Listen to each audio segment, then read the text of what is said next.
फाल्गुन महीने की एकादशी को शिव भक्तों के लिए और श्री नारायण भक्तों के लिए बहुत श्रेष्ठ माना जाता है। फाल्गुन एकादशी को आमलकी एकादशी या रंग भरी एकादशी के नाम से जाना जाता है, क्योंकि महादेव के भक्तों के लिए यह एकादशी इसलिए खास है क्योंकि काशी प्रथम बार महादेव माता गौरा को विवाह के बाद शिवरात्रि के बाद लेकर आए थे। काशी में महादेव और माँ पार्वती होली खेलते हैं अपने भक्तों के साथ, ऐसी मान्यता है, इसलिए इस एकादशी की महत्वता सबसे अधिक कही गई है। श्री नारायण के भक्तों के लिए यह सबसे बड़ा और विशेष दिन जाना जाता है। अगर आंवला वृक्ष आसपास नहीं है तो पूजन कैसे करें वीडियो में जानेंगे। आंवला खाना चाहिए या नहीं यह भी जानेंगे। साथ के साथ आपको यह जानकारी भी प्राप्त होगी कि आंवला एकादशी व्रत में आपको कौन कौन से उपाय करने चाहिए। खासकर तौर पर जो त्रिवेणी संगम का जल लाए हैं उनके लिए तो यह वीडियो बहुत खास है। तो आपसे अनुरोध है आप कमेंट्स में हर हर शंभु, नमामि शंभु या ओम नमो भगवते वासुदेवाय जरूर लिखिएगा। सबसे श्रेष्ठ और उत्तम जानकारी आपको प्राप्त होगी। और आप संपूर्ण रूप से एकादशी व्रत नहीं भी कर पाते हैं तो इन कार्यों को करें, आपको बहुत श्रेष्ठ फलों की प्राप्ति होगी। सबसे पहले एकादशी व्रत कब करना है आइए जानते हैं। महादेव के भक्त और श्री नारायण के भक्तों के लिए यह दिन सबसे श्रेष्ठ होता है। इस दिन श्री कृष्ण भगवान और सभी भक्तजन सुंदर रूप में चरम सीमा पर इस दिन से पूर्ण रूप से जो है होली का आगमन हो चुका होता है और अद्भुत इस दिन की छटा कही गई है। महादेव के भक्तों के लिए तो यह दिन खास है ही। तो आमलकी एकादशी का व्रत किया कब जाएगा? यह व्रत 10 मार्च सोमवार के दिन रखा जाएगा। श्री नारायण का दिन और महादेव का दिन होने के कारण आमलकी एकादशी 10 मार्च उदया तिथि सोमवार के दिन और अधिक श्रेष्ठ हो गई है। एकादशी तिथि शुरू होगी 9 मार्च सुबह 7:44 से। एकादशी तिथि समापन 10 मार्च सुबह 7:53 के आसपास स्क्रीन पर मैंने दिया हुआ है। इसके साथ ही अगर आप 10 तारीख को व्रत करेंगे तो 11 तारीख की सुबह आपको व्रत खोल लेना चाहिए। 11 तारीख मंगलवार की सुबह 6:35 से 8:13 के आसपास आपको अपना व्रत खोल लेना चाहिए। इसके बाद जो है त्रयोदशी तिथि शुरू हो जाएगी। इस कारण से इस दिन ही इसी समय ही आपको व्रत खोलना चाहिए, ठीक है। और अन्य जानकारी मैंने श्रेष्ठ रूप से राहु काल का समय, अभिजीत मुहूर्त, ब्रह्म मुहूर्त इत्यादि की जानकारी स्क्रीन में दी हुई है ताकि वीडियो लंबा ना हो। तो आपको अब अन्य बात मैं बताते हुए चलूँ। जैसे कि मैंने विदित कराया यह दिन बहुत श्रेष्ठ है। एकादशी तिथि व्रतों में सबसे उत्तम है। इस दिन किया गया अन्नदान, जलदान, गोदान, भूदान, वस्त्रदान, पितरों के निमित्त कोई भी तर्पण, पूजा पाठ हमारे पितरों को भी सुख देती है और हमें परिपूर्ण रूप से सुखों की अनुभूति कराती है। अगर आपके घर पर आंवला का पेड़ नहीं है तो आपको पूजन करना चाहिए या नहीं, कैसे करें? सबसे पहले इस बात का आपको प्रश्नों के माध्यम से उत्तर देते हुए चलो। जैसे कि आप जानते होंगे आंवला वृक्ष में श्री नारायण का वासा माना जाता है। आंवला वृक्ष की पत्ती हो, पेड़ हो, दाना हो, जड़ हो, तना हो, मिट्टी हो, सब स्वरूप में पूजनीय है और इसे देव वृक्ष और पितृतुल्य वृक्ष के रूप में जाना जाता है। यह बात वेद शास्त्रों में कही है, कोई मनगढ़ंत यहाँ पर बात नहीं है। ऐसे में इस दिन आंवला वृक्ष में जल चढ़ाना, कच्चे दूध से आंवला वृक्ष का सिंचन करना, 108 या 7 परिक्रमा या 5 या 3 परिक्रमा लगाना कच्चे सूत से ओम नमो भगवते वासुदेवाय कहते हुए भाग्य की रेखाओं को प्रबल करता है। परंतु ऐसा न हो पाए तो आपको कैसे इस व्रत को पूजन के रूप में करना चाहिए? सबसे पहले आंवला का पेड़ नहीं है तो आंवला की पत्ती हो तो अति उत्तम है, नहीं तो आंवला का फल है या श्री नारायण की मूर्ति में या किसी भी चीज़ से आप, जैसे कोई भी हमारे पास आंवला का पेड़ की फोटो भी होती है तो भी उसका पूजन करना उतना ही फल देता है जितना वृक्ष का पूजन करना। जैसे श्री नारायण की प्रतिमा फोटो का हम पूजन करते हैं, ठीक उसी विधि से अगर आपके घर पर या आपके आसपास आंवला का पेड़ है तो उसका पूजन करें, नहीं तो आंवला वृक्ष की पत्ती का भी पूजन कर सकते हैं, फोटो का पूजन कर सकते हैं, नहीं तो आंवला के फल बाजार में मिल रहे हैं उनका भी आप पूजन कर सकते हैं। सबसे पहले त्रिवेणी संगम का जल आपके पास है तो नहाने के पानी में जल्दी उठकर गंगा नदी में या त्रिवेणी संगम पर मैं डुबकी लगा रही हूँ ऐसी प्रार्थना करते हुए गंगा जल मिश्रित जल से आप स्नान करें। उसके बाद गंगा जल मिश्रित जल अपने घर के दरवाजे पर छिड़काव करें। संभव हो तो हल्दी मिश्रित जल घर के दरवाजे पर छिड़काव करें। पीले रंग के कपड़ों का चयन करें। श्री नारायण और महादेव दोनों को पीले रंग के वस्त्र बहुत प्रिय है। भगवान का सुमिरन ध्यान करते हुए ज़्यादा से ज़्यादा दिन की शुरुआत प्रभु के नाम मंत्र का सुमिरन करते हुए करें।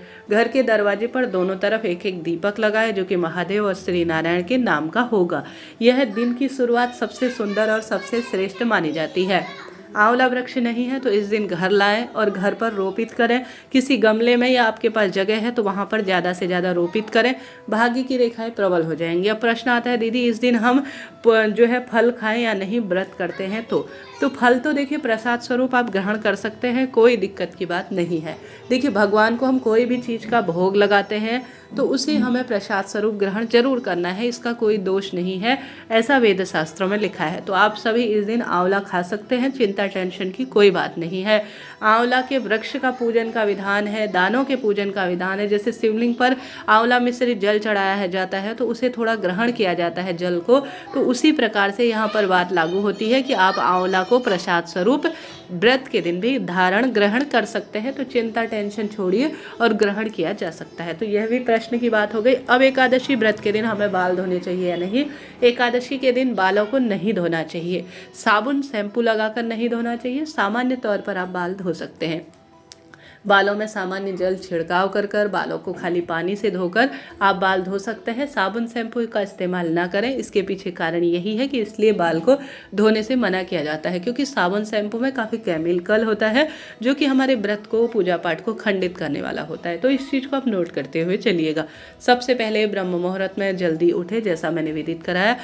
स्नान इत्यादि दीपदान के बाद आप घर पर जो एक पूजा स्थल है वहाँ पर चौकी विराजित करें।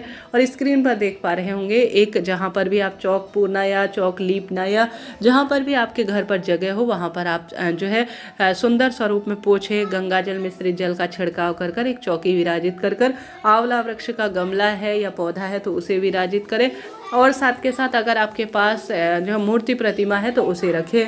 मौसमी फल का भगवान को भोग लगाएं, दीपक लगाएं, एकादशी व्रत की कथा सुने। संकल्प जरूर लीजिएगा। अपने दाहिने हाथ में एक दाना आंवला रखकर, थोड़ा काले तिल का रखकर, अपना नाम गोत्र बोलकर, अपनी मनोकामना कहकर कि प्रभु आज मैं व्रत करने जा रही हूँ, इस कामना के तहत मनोकामना नहीं भी बोले तो नाम गोत्र बोले और आज की तिथि का स्मरण कर जो आपने सामग्री हाथ में ली है वह जमीन पर छोड़ दें। ध्यान रहे नारायण जी की पूजा में आप काले तिल या सफ़ेद तिल का ही प्रयोग करें, गेहूं का ही प्रयोग करें, परंतु चावल को आप स्पर्श ना करें, इस चीज़ का भी आप ध्यान रखें। एकादशी व्रत में कभी तुलसी नहीं तोड़ी जाती, इस चीज़ का ध्यान रखें। तुलसी में जल भी आपको नहीं चढ़ाना है।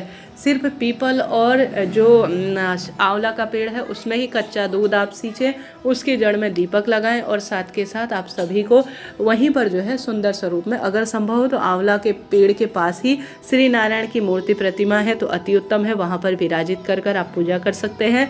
नहीं तो कोई बात नहीं, आप श्री नारायण का ध्यान कर आंवला वृक्ष की जड़ में पूजन करते हैं तो वही फल आपको प्राप्त होता है।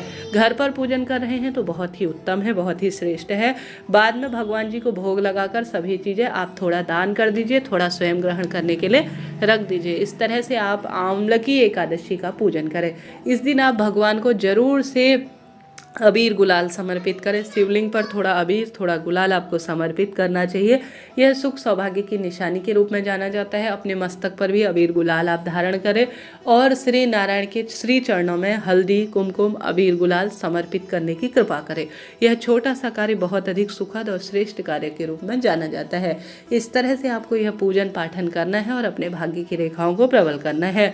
ज़्यादा से ज़्यादा दीपदान करें, जैसे घर की रसोई में, दरवाजे पर और तुलसी माता के समक्ष, पीपल वृक्ष की जड़ में और आंवला वृक्ष की जड़ में और घर की रसोई में। इन स्थानों पर किया गया दीपदान बहुत अधिक सुखद अनुभूति कराता है। आंवलकी एकादशी पारण जब करेंगे तो उससे पहले गौ माता के निमित्त रोटी निकालें और ब्राह्मण देवता के लिए भोजन निकालकर अपने व्रत को खोल दीजिएगा। हमेशा इस बात का ध्यान रखें कि आंवला एकादशी हो या कोई भी एकादशी, झूठ छल कपट इन सभी चीज़ों से जो व्रत में निषेध बातें कही गई हैं उनसे काफ़ी दूर रहें। अपना समय ध्यान प्रभु चिंतन में ज़्यादा से ज़्यादा लगाएं। भगवान जी की कृपा से आपके दुख तकलीफ़ों का निदान होगा और बरकत खुशियाँ परिवार में बनी रहेंगी। व्रत नहीं भी कर पाते हैं तो भी आंवला वृक्ष का पूजन करें। आंवला वृक्ष के पूजन से परम सुख की अनुभूति होती है। हल्दी कुमकुम आंवला वृक्ष की जड़ में समर्पित कर परिक्रमा लगाएं। कच्चा दूध समर्पित करें। इससे वंश की वृद्धि होगी और धन संपदा अपने आप ही जीवन में मिलना आरंभ हो जाएगा। तो इस तरह से आमलकी एकादशी का आपको व्रत पूजन करना है। दुर्भाग्य कैसा भी चल रहा हो वह सौभाग्य में बदलेगा और हमेशा ही सभी सुखों की आपको स्वतः ही अनुभूति हो जाएगी। ओम नमो भगवते वासुदेवाय महामंत्र की एक माला का आपको जाप करना है। भगवान के समक्ष अपनी मनोकामना कहनी है। विष्णु सहस्त्र नाम का पाठ करना है। शिवलिंग पर आप सभी को आंवला मिश्रित जल, जैसे 1 लोटा जल ले लेना है, उसमें आपको आंवला डाल देना है। आंवला आप चम्मच की मदद से आधे घंटे भिगोने या 15 मिनट भिगोने के बाद आंवला आप निकाल सकते हैं। फिर आपको जो शिवलिंग है घर पर बना हुआ या महादेव के मंदिर में जाकर तो आपको यह जो है आंवला मिश्रित जल शिवलिंग पर चढ़ाना चाहिए। फिर उसे शिवलिंग से थोड़ा ग्रहण कर लेना चाहिए नाम गोत्र बोलकर। जो व्यक्ति बीमार है उसे भी आंवला मिश्रित जो शिवलिंग पर चढ़ा हुआ जल है उसका नाम गोत्र बोलकर समर्पित कर वह थोड़ा ग्रहण कर लेता है तो उसे परम सुख की अनुभूति होती है। रोग दोष कष्ट अपने आप ही कट जाते हैं। तो आमलकी एकादशी के दिन आपको यह कार्य करने हैं। आशा है उम्मीद है वीडियो उपयोगी आपके लिए रहा होगा। तो कमेंट्स में हर हर महादेव लिखिएगा। कोई प्रश्न हो कोई बात हो तो वह भी आप पूछ सकते हैं। आशा है उम्मीद है वीडियो जानकारी प्रद आपके लिए रहा होगा।